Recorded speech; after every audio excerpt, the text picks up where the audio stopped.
اپنی آخرت کی تیاری بھی اسی طرح کرو جیسے دنیا کے امتحان کی تیاری کرتے ہیں۔ آپ نے حضرت علی کا ہاتھ پکڑا اور یوں اپنے سینے سے لگا لیا اور فرمایا اترضی ان یکون منزلک مقابل منزلی، علی تجھے مبارک ہو، جنت میں تیرا گھر میرے گھر کے سامنے ہے۔ تو وہ رونے لگے۔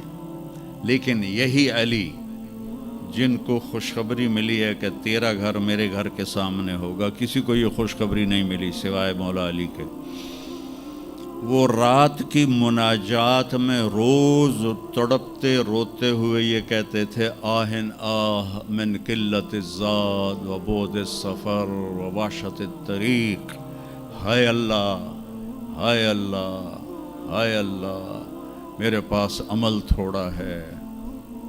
تھوڑے عمل والے کا گھر نبی کے گھر کے سامنے بنتا ہے؟ میرا عمل تھوڑا ہے، رستہ تنہا ہے، کبھی دیکھا نہیں اندیکھا ہے، یا اللہ پتہ نہیں میرا کیا بنے گا۔ یہ روز کی پکار اور مناجات تھی۔ اور پھر دنیا کو کہتے الیہ تغررتی، دنیا تو مجھے دھوکہ دیتی ہے، ہی ہاتھ غری غیری، چل دفع ہو جا کسی اور کو دھوکہ دے، میں بتتو کی ثلاثہ، میں تمہیں 3 طلاق دے چکا۔ تو جن لوگوں نے آخرت کو بنا لیا وہ کامیاب ہیں، اور جن لوگوں نے آخرت کو نہ بنایا تو وہ کچھ بچے ہڈ بلوں کی ویسی نام لے لیے ہیں، سیر کے لیے گئے کشتی کی، تو وہ کہنے لگے ملاح سے چاچا تنو کیمسٹری آمدی؟ اس کہ پتر اج ہی نہ سنیا کی ہوندی ہے؟ اس کہ تینوں پتہ نہیں ایسی سپیریئر یونیورسٹی دے سپیریئر لڑکے ہیں، سانو ساری کیمسٹری دا پتہ۔ دوسرے نے پوچھا چاچا تو فزکس پڑھی؟ اس کہ میرا بچہ میں تو اج ہی نہ سنیا، ساری حیاتیہ بیڑی بائی ہے۔ تو چاچا تیری ادھی زندگی چلی گئی، ادھی زندگی ختم ہو گئی، سانو ایک اسی سپیریئر دے سپیریئر بچے، ساڑا برائٹ فیوچر۔ اتنے چھک موج آئی تے کشتی ہوئی ڈاواں ڈول۔ اس کہ پترو ترنا سکھیا ہی نے،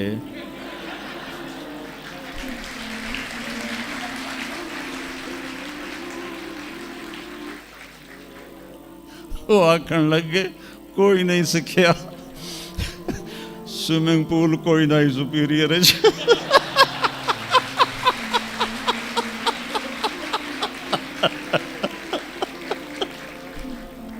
تو وہ ملا کہنے لگا پترو میری تو ادھی گئی تو تہاڈی ساری گئی۔ تو میرے بچوں مرتے وقت ایسا نہ ہو کہ تم کہہ رہے ہو ساری برباد ہوگی۔ اپنی زندگی، اپنے نبی کی زندگی پڑھو۔ چند تو فرائض ہیں جو میں نے ابھی پہلے گنائے ہیں، اس کے علاوہ سچ انسان کو عزت دیتا ہے، دیانتداری انسان کو عزت دیتی ہے، رزق حلال انسان کو بلند مقام باوقار بناتا ہے، اور اچھے اخلاق فرشتوں سے بھی اوپر اس کو لے جاتے ہیں۔ آپ نے فرمایا جس کے اخلاق اچھے ہوں گے میں جنت الفردوس میں گھر لے کر دوں گا۔ تو نماز کی عادت ڈالو۔ کچھ بچے جی نہیں پڑھی جاندی، کچھ دن میں کوئی ایک نماز ضرور پڑھو، جمعہ پڑھو، ایک نماز ضرور، پھر وہ 2 ہو جائیں گی، پھر وہ 3 ہو جائیں گی، پھر وہ 4 ہو جائیں گی، پھر وہ 5 ہو جائیں گی۔ میں نے جتنوں کو بھی یہ نسخہ بتایا وہ سارے اللہ کے فضل سے، گورنمنٹ کالج میں میرا تھا ساتھی، تو وہ پھر شفٹ ہو گیا انگلینڈ، تو کوئی 40-45 سال بعد اس سے ملاقات ہوئی، یہاں پاکستان آیا ہوا تھا۔ تو میں نے کہا کہ نماز پڑھتے ہو؟ کہنے کا نہیں۔ جمعہ؟ کہنے کا نہیں۔ تو میں نے کہا اچھا ایسا کرو، ایک نماز شروع کر دو اور ایک جمعہ شروع کر دو۔ یہ ایک فرد کا واقعہ نہیں، ایسے میں ہزاروں بچوں پر بچیوں پر تجربہ کر چکا ہوں، اور وہ 5 وقت کے نمازی بن گئے۔ تو 2 دن کے بعد فون پہ بات ہوئی تو کہنے لگا یار تو میں نے ایک دسی آئی میں تو پنجے شروع کر دی تھی. وہ ڈرنکنگ بھی کرتا تھا, کالج کے زمانے میں بھی کرتا تھا. کہنے لگا لو جب میں نے نماز شروع کی تو میں نے کہا میری توبہ, میں شراب کو بھی ہاتھ نہیں لگاؤں گا. نماز ایسی چیز اپنی زندگی. اگر کسی کے لیے رخصت ہوتی تو حضرت امام حسین علیہ السلام کے لیے رخصت ہوتی میدان کربلا میں. لیکن کیا جنت کے سردار, جنت کے نوجوانوں کے سردار, اور جنگ سے پہلے اونگ آ گئی اور آنکھ کھلی تو مسکرانے لگے. تو بہن زینب علیہ السلام نے پوچھا یہ کوئی ہنسن دا ٹائم ہے, اتنی تو مصیبت آئی کھڑی. کہا بہن اللہ کے نبی خواب میں آئے ہیں, فرما رہے ہیں بیٹا میں لینے کے لیے آ چکا ہوں. تو اب یہ نماز نہ پڑھتے تو ٹھیک تھا, اتنا تو قتل و غارت چل رہا تھا. لیکن جو ہی ایسے سورج ڈھلا تو آپ نے زہیر تھے آپ کے رائٹ سائڈ پر جھنڈا اٹھانے والے, اور لیفٹ پر تھے حبیب, اور درمیان میں تھے عباس اپنے بھائی. تو آپ نے زہیر کو بلایا, کہا یہ شمر سے کہو تھوڑی دیر رک جاؤ میں نماز پڑھ لوں. تو زہیر نے شمر سے کہا, تو شمر نے کہا ہم جنگ نہیں روکیں گے, ہم سر اڑائیں گے. تو انہوں نے واپس آ کر کہا جی وہ انہوں نے جنگ روکنے سے انکار کر دیا ہے, اللہ کی قسم اب ان کے لیے کھلی اجازت تھی کہ یہ چھوڑ دیں اور سر کٹا دیں. لیکن آپ نے فرمایا سر کٹ سکتا ہے, نماز نہیں چھوٹ سکتی. آپ نے کہا آدھے لڑو آدھے نماز پڑھو. تو آدھوں کو جنگ پہ لگایا, آدھوں نے نماز پڑھی. پھر ان آدھوں کو جنگ پہ لگایا اور جو جنگ پر تھے ان کو نماز پڑھوائی.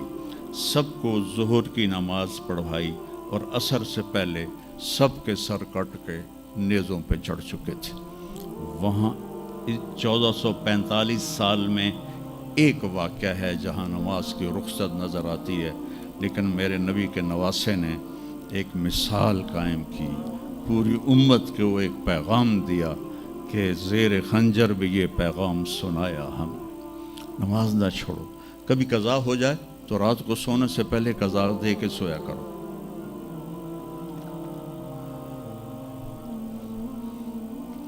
آپس میں کوئی لڑے ہوئے ہو تو کم از کم آج اتنی میری مان کو اٹھنا کہ صلح کر لینا. یہ کوئی بچیاں آپس میں کسی سے بول چال بند ہو, یا آپ بچوں کی آپس میں کوئی بول چال بند ہو, تو ایک دوسرے کو معاف کر دینا. اس سے آپ کے دلوں میں علم کی روشنی زیادہ آئے گی. آپ کے دل میں بغض ہوگا تو علم آئے گا نہیں. تو اگر اپنے حافظے کو اچھا کرنا ہے, اگر اپنے حافظے کو, تو دل سے سب کی نفرت نکال دو, اور پیٹ بھر کے کھانا نہ کھاؤ, اور اپنی نظروں کی حفاظت کرو. آپ کا حافظہ 16 سال والا رہے گا 70 سال تک. حافظے کو خراب کرنے والی یہ چیزیں ہیں. پھر جن سے پڑھتے ہو ان کو عزت دو, ان کا ادب کرو, ان کا احترام کرو.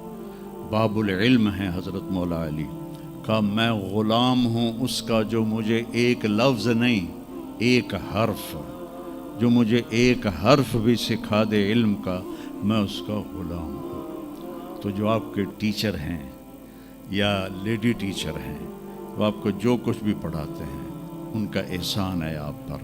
آپ ان کو عزت دیں, ان کو احترام دیں. ان میں سے کوئی دعا دے دے گا, آپ کا کام بن جائے گا. تو میں اسکول میں تو دعائیں لے نہ سکا استادوں کی, لیکن جب میں مدرسے میں داخل ہوا تو میں نے اپنے سارے استادوں کی دعا لی ہوئی ہے, ان کی عزت اور ان کے احترام سے. تو چونکہ آج کل بہت زیادہ آزاد ماحول ہو گیا ہے, تو وہ اپنے ٹیچر کو ایزی لیتے ہیں کہ کوئی ان کی بے عزتی کر دے, کوئی ان کے آگے بگڑ جائے تو اس کو برا نہیں سمجھا جاتا. لیکن بیٹا کتاب ایک ذریعہ ہے, علم آسمان سے آتا ہے, اور اس کے میں ذریعہ استاد ہوتا ہے. اور استادوں کو بھی کہتا ہوں کہ اپنے منصب کا خیال رکھو, اور اپنے پڑھانے کو اپنا فریضہ سمجھ کے ادا کرو. سر سے اتارنے والا کام نہ کرو, اور بھاگا دوڑی والا کام نہ کرو, بلکہ اپنی نسل کو تیار کرو. جس دن ہم اپنا علم یہیں سے حاصل کریں گے اور باہر یورپ جانے کی بجائے اپنے ملک میں ہمیں اپنا علم ملے گا تو پھر ہماری عزت کا دور شروع ہو جائے گا. جب تک ہم علم میں غیروں کے محتاج ہیں تو ہم انہی کے محتاج رہیں گے. تو یہ چند ایک باتیں آپ کی خدمت میں ہیں. اور جب آپ کو چھٹیاں ہوں تو تبلیغ میں کچھ وقت ضرور لگائیں، اس سے آپ کو فائدہ ہوگا.